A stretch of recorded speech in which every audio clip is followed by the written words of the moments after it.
bahagi ng Bulacan, matatagpuan ang bayan ng San Miguel, isang lugar na mayaman sa kultura, kasaysayan, at karika.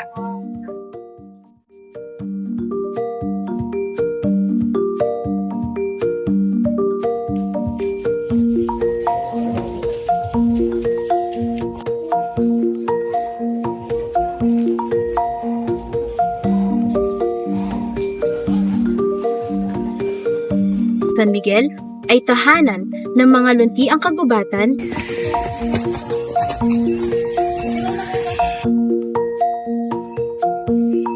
malinis na mga ilog, at masaganang taniman.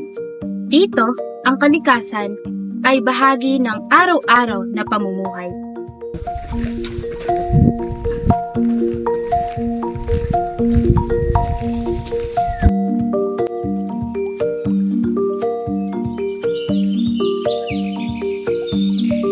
Kabundukan ng Sierra Madre na sumasaklaw sa bahagi ng San Miguel ay kilala bilang likas na harang sa mga bagyo at tahanan ng libu-libong uri ng halaman at hayop.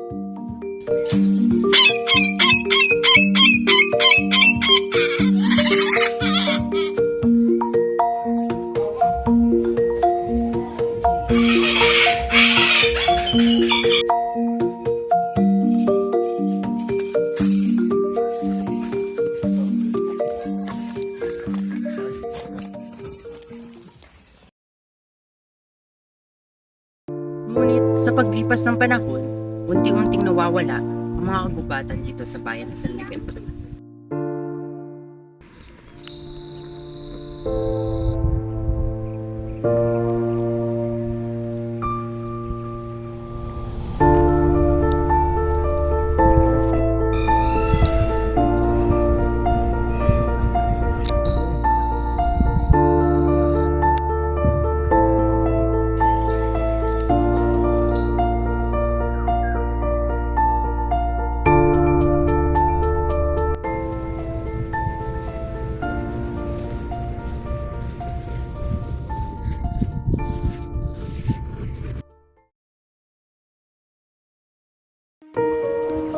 Simula taong 2001 hanggang 2023, naitala ang pagkawala ng 270 hektarya ng punong kahoy, katumbas ng 4.8% na pagbaba mula noong 2000.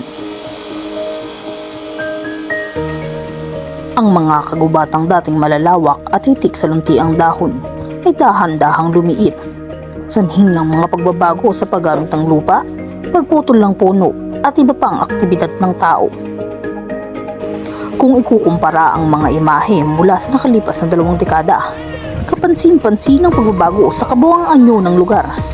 Ang dating madilim at makapal na kagubatan ay naging mas bukas at kalbo. Ang mga pangunahing dahilan ng pag-ubos ng ating mga kalikasan ay lapis sa iligal na pagputol ng puno, iligal na pagmimina at pag-convert sa lupa para sa agrikultura at pabahay. Ang pagkasira ng kagubatan ay nagdudulot ng masamang epekto sa biodiversity ng ating mundo. Maraming uri ng mga hayop at halaman ang nawawala na ng tirahan, at ang ilan pa nga sa mga ito ay nanganganib ng tuluyan na maglaho. Ang Pilipinas ay isa sa 18 mega biodiverse na bansa sa buong mundo. Subalit lang dahil sa deforestation at illegal na mga gawain, hindi natin namamalayan na unti-unti na palang nasisira ang ating kalikasan. At unti-unti na ring nawawala ang yaman nito. Kung nakikita nyo sa aking likuran, ay nasisira ng unti-unti ang mga kabundukan ng dahil sa mga illegal quarry. Kung hindi nyo rin napapansin, yung mga puno, unti-unti na silang namamatay dahil nagkukulang na sila ng supply.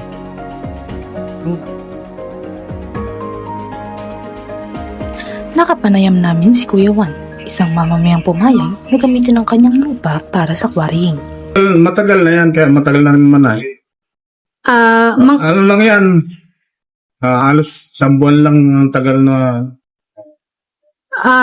Saan po dinala yung mga dating puno po na nakatanim po doon? Nagamit din po ba yun o na-discard lang po? Wala namang ibang nakatanim dyan, ano lang mga kugun-kugun lang at saka kaya lang mga punong matawag saging. Ay, kamusta naman po yung kita sa pagkukwari? Actually, alam mo nakikita na ano dyan eh. Konti lang naman yung parang binigay sa akin. Ang purpose ko lang naman kasi, mapatagin sa para i-develop Apo. yung lupa. Kaya,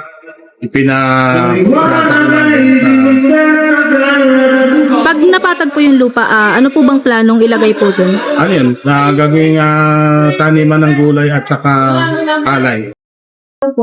Tatanong ko lang po, matagal na po ba kayong nakatira po dito? Hanggang mga ilang taon na. 2018 kami rito 2018. Nung hindi pa po kayo nakwari yung dito nung nagtayo po kayo? Bundok pa yan. Mula po nung winari yung lugar po na to, ano pong nangyari po dito sa lugar niyo? Di sa amin kasi, nung hindi mahangin.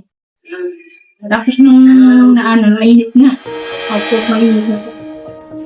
Sa likod ng pag-usbong ng mga infrastruktura, may isang panganib na hindi agad nakikita. Ang epekto ng quarrying sa kalusugan ng tao at sa kalikasan.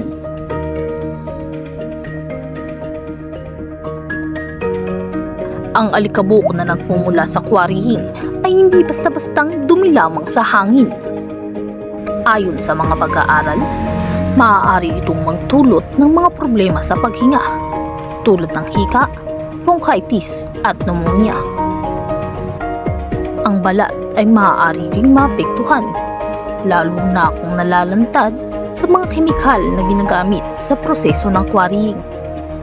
Maaaring magdulot ito ng iritasyon o iba pang kondisyon sa balat. Ang polusyon sa ingay mula sa malalakas na makina, isa pang seryosong epekto. Sa matagal na pagkakalantad, maaaring magdulot ito ng mga problema sa pandinig at sa ibang pagkakataon, pagkabingi. Ang polusyon sa hangin ay may epekto rin sa puso. Ayon sa mga eksperto, ang mga particulate matters sa hangin ay maaaring makasama sa cardiovascular system. Ang ilang sangkap na nailalabas sa quarrying ay tinuturing ding karsinoheniko o mga kemikal na maaaring magdulot ng cancer sa matagal na pagkakalantad. Maging ang mga halaman ay naaapektuhan.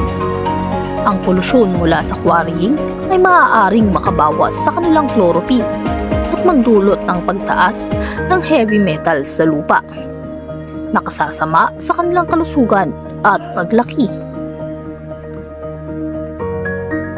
Sa gitna ng mabilis na urbanisasyon at patuloy na pagkasira ng kalikasan, unti-unti ring nagigising ang diwa ng kabataang Pilipino. Sa mga komunidad sa kanayunan at kabundukan, may mga kabataang hindi natutulog ang malasakit sa kalikasan. Isa na rito ang sangguniang kabataan ng Barangay Biak na Bato, na buong puso at sipag na nagsagawa ng tree planting drive bilang bahagi ng kanilang reforestation efforts. Isang hakbang na tila maliit sa paningin ng iba, ngunit napakalaki ng epekto para sa kinabukasang ating inaasam.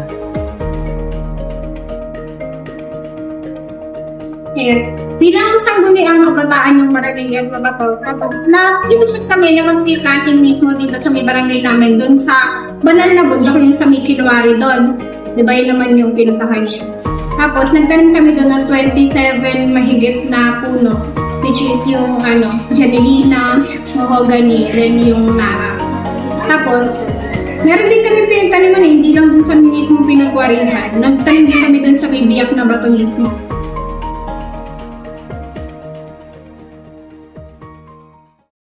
Bayan ng San Miguel ay hindi lamang butik sa likas na yaman, bagkus naging bahagi na ito ng kanilang pagkatao at pangkabuhay ng mga nakatira dito. Simulan na natin ang pagbabago. Sa simpleng paraan, maaari tayong maging solusyon. San Miguel, gisingin na. Ang kalikasan ay buhayin natin. Kung hindi ngayon, kailan pa?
Ayan, ganyan ang ano mo.